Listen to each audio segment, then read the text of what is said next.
dalalka Bakistan iyo Turkiga ayaa si wada jira u soo saaraya musalsal laga metelay taariikhdii halyeygii muslimka ahaa ee Salaaxudiin al-Ayyubi oo ah shakhsi aan reer galbeedku jeclayn taariikhdiisa. Salaaxudiin Allahu naxariiste wuxuu dunida muslimka gaar ahaan Qudus ka difaacay duulaankii Saliibiyiinta ee reer Yurub dhammaadkii qarnigii 11aad ee milaadiga.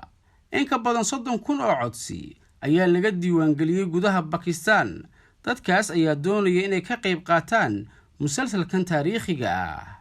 filim soo saaraha Turkishka ee la yiraahdo Emri ayaa booqday dalka Bakistan wuxuuna la kulmay ra'iisul wasaaraha Bakistan wuxuuna sheegay in musalsalku uu bilowgiiba xiiso badan yeeshay marka laga qiyaas qaato dadka tirada badan ee doonaya inay siyaabo kala duwan musalsalkan uga qayb qaataan. Emri oo arrintaasi ka hadlayna waxa uu yiri iyadoo hawshii musalsalka aan la guda gelin ayaan haddana la kulmayaa soo dhaweyn xad dhaaf ah dunida daafaheeda ilaa aan la kulmay ra'iisul wasaaraha Bakistan Imran Khan oo ah madaxda muslimiinta ee aad u xiiseynaya musalsalkan in mar la soo saaro. ra'iisul wasaare Imran wuxuu ii sheegay inuu diyaar u yahay inuu wax kasta ku bixinayo soo saarista musalsalkan. waxaan kaloo aad ula yaabay inay ila soo xiriireen dad badan oo hanti leh kuwaas oo doonaya inay dhaqaale badan ku bixiyaan musalsalkan sadaqa ahaan iyagoo aan wax faa'iido ah ka doonayn. waa arrin la yaab leh oo aan weligay isoo marin intii aan ku jiray arrimaha soo saarista filimada. ra'iisul wasaaraha Bakistan Imran Khan oo isna ka hadlay musalsalkan waxa uu yiri sidan qiimo weyn ayuu iigu fadhiyaa in musalsalkan la soo saaro sababtoo ah wuxuu soo bandhigayaa taariikhda halyeygii muslimiinta Salaaxudiin oo ah shakhsi islaamka oo dhan ay wada jecel yihiin halgankiisii dheeraa.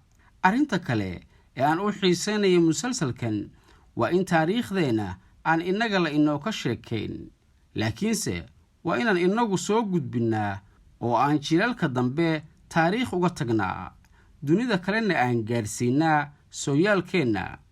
waxaan oran karaa muslimiintu waqtigan aad ayay ugu liitaan inay soo saaraan musalsallo islaami ah oo anshax wanaagsan gudbinaya dhinaca kalena soo bandhigaya halgankii islaamka. waxaan rajaynayaa in musalsalkani uu wado cusub inoo furi doono. waxaan se hubaa haddaan u soo jeesano waxaanu soo saari karaa kuwa qiimo badan oo wacyigeena xambaarsan sida musalsalkii Erdoqrol. runtii anigu aad ayaan u jeclaystay musalsalkaas inkastoo ay jireen meelo aan badnayn oo aanan ku raacsanayn. sidaasoo ay tahay wuxuu ahaa musalsal aad u fiican sababtoo ah waxaa laga metelay qiso dhab ah oo ka hadlaysay taariikh muhiim ah oo ka mid ahayd taariikhdii iyo ilbaxnimadii islaamka. wuxuu ahaa musalsal aad u qiimo badan ilaa ay soo dhaweeyeen culimo badan oo ka mid yahay caalimka weyn Sheikh Zakir Naik.